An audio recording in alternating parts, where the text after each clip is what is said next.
এই ফ্যাসিস্টদের সময় সব সময় এই অর্থ নিয়ে শিক্ষা বলেন, স্বাস্থ্য বলেন, এমনকি বিনোদন বলেন, সাহিত্য বলেন, বাংলা একাডেমি বলেন, সর্বত্রই একটা জয় বাংলার প্রচলন এবং ওই ঘরানার ফ্যাসিস্টদেরকে নিয়েই চলাফেরার যে একটা সংস্কৃতি প্রচলিত ছিল, তারই ধারাবাহিকতায় এই 7টা কলেজ কিন্তু যুক্ত হয়েছে।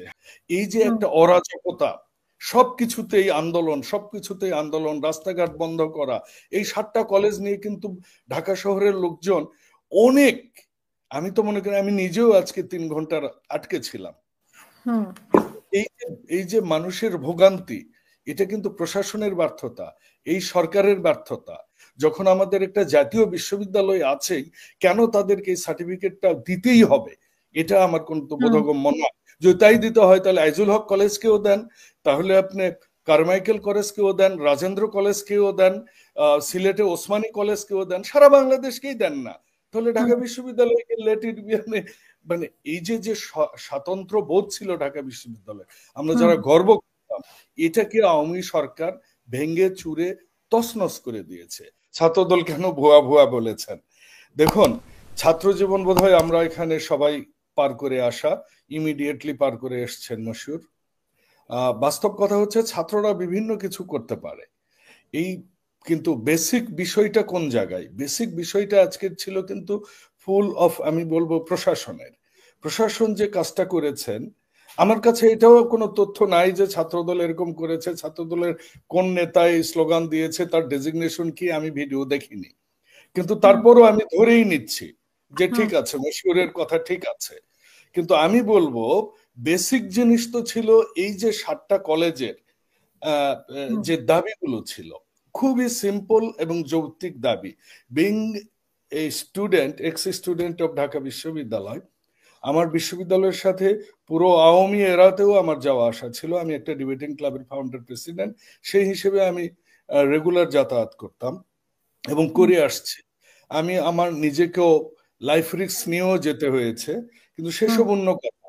বেসিক যে বিষয়টা ছিল যে আজকে 5টা যে দাবি, এই খুবই সিম্পল। যেমন কোটার বাতিল করতে হবে ভর্তির জন্য, এই কোটা বিরোধী তো আন্দোলন ছিল অ্যাকচুয়ালি। সো এটা বাতিল করবার আমার মনে হয় শিক্ষা মন্ত্রণালয়, বর্তমান সরকারের এবং ভিসি মহোদয়ের এই বিষয়ে খুব দ্রুত ব্যবস্থা নেওয়া উচিত ছিল, যে কারণে এই বিষয়টা এই পর্যন্ত ঘটিয়েছে।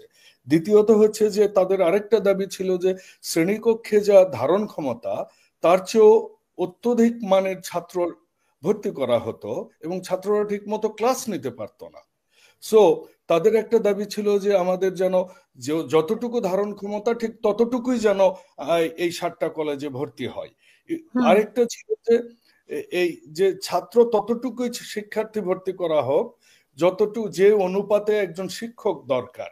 অন্তত সারা বিশ্বের উদাহরণে না হলেও বাংলাদেশে যেটা চিরায়ত আমরা যেটা দেখে এসেছি, অন্তত ওইটুকু অনুপাতই তারা চেয়েছিল। তারপর তারা চেয়েছিল যে ওই ভর্তি পরীক্ষার সময় একটা নেগেটিভ মার্কিং তারা চেয়েছিল, which is very good proposal আমি মনে করি। তারপর আরেকটা জিনিস তারা চেয়েছিল যে ভর্তি পরীক্ষার যে ফিটা, দেখুন ছাত্ররা কতটুকু মানে ডিপে গেলে, এই শিক্ষকরাই তো বিশ্ববিদ্যালয় চালান, কোনো অ্যাডমিনিস্ট্রেটর তো বসেন না, অধ্যাপকরাই চালান। তাদের উপরেও কিন্তু ছাত্ররা আঙ্গুলি তুলে কি বললেন যে তারা যে ভর্তি পরীক্ষার যে ফি, এই ফিটুকু কি ঠিক মতো অ্যাকাউন্টেবল হচ্ছে কিনা, এজন্য তারা বলেছিলেন যে মন্ত্রণালয়ের অধীনে যে কমিটি আছে সেই কমিটিকে এখানে ইনভলভ করে ভর্তি ফিটার স্বচ্ছতা, কালেকশনের স্বচ্ছতাটা যেন ঠিক রাখে। এগুলো খুবই যৌক্তিক ছিল। আমি যে বিষয়টার সাথে যুক্তিকতা খুঁজে পাই না সেটা হচ্ছে ঢাকা বিশ্ববিদ্যালয়ের সাথে 7টা কলেজের একীভূতকরণ। কারণ ঢাকা বিশ্ববিদ্যালয় সবসময় একটা সেটা তো মেনে নিয়েছে, দাবিটা মেনে নিয়েছে, কিন্তু সেই দাবিও কিন্তু মেনে নিয়েছে।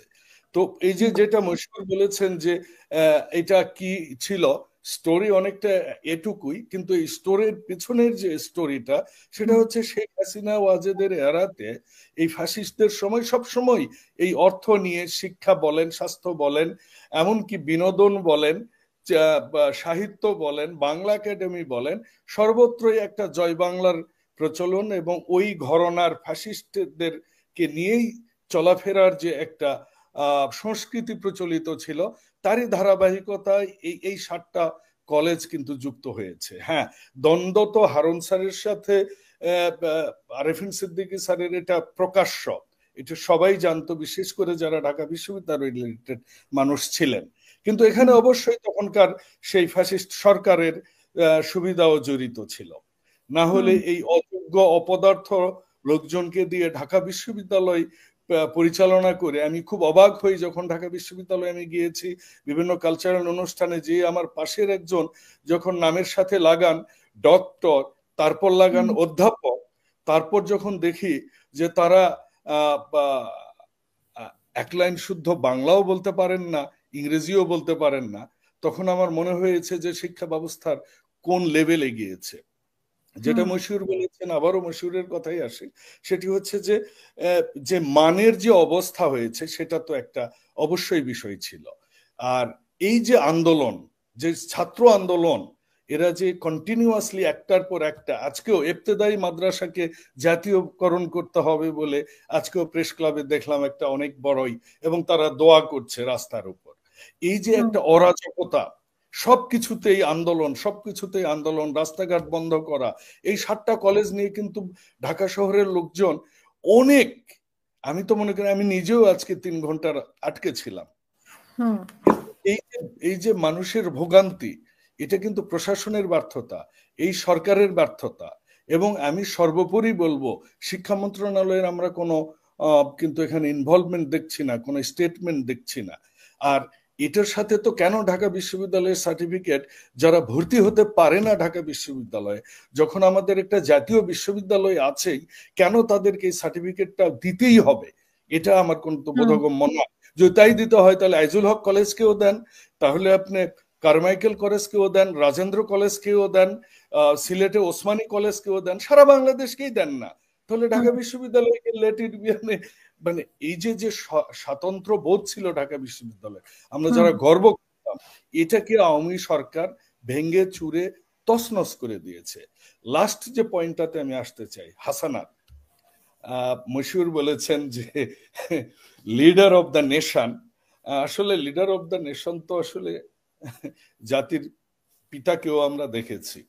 সো এত সহজে লিডার অফ দ্য নেশন হয়ে গেল, ওই জায়গাতে আমাদের আপত্তি নাই। Of course Mashiur has the all the right to talk, এবং সেজন্যই আমরা গত 15 বছর স্বৈরাচারের বিরুদ্ধে আন্দোলন করেছি, জেল খেটেছি, 1.5 লক্ষ মামলা হয়েছে, 60 লক্ষ আসামি হয়েছে।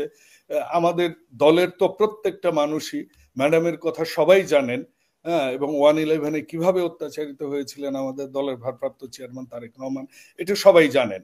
সো আন্দোলন সংগ্রামে কার কতটুকু ভূমিকা, কে কোথায় ছিলেন, কখন থেকে রাষ্ট্র সংস্কারের প্রস্তাব এসেছে, কোথা থেকে ভিশন 2030 এসেছে, বিএনপির ইতিহাস সবাই জানে। ভুলভ্রান্তি বিএনপির ছিল না, এটা কোনোদিনও আমি বলবো না, কিন্তু আমরা মনে করছি ট্রায়াল অ্যান্ড এররের মেথডের মাধ্যমেই, একমাত্র জনগণের ইচ্ছার প্রতিফলনের মাধ্যমেই এই দেশে শুধু শিক্ষা ব্যবস্থা না, প্রত্যেকটা সেক্টরই রিপেয়ার অথবা সংস্কার করা সম্ভব বলে আমরা মনে করি।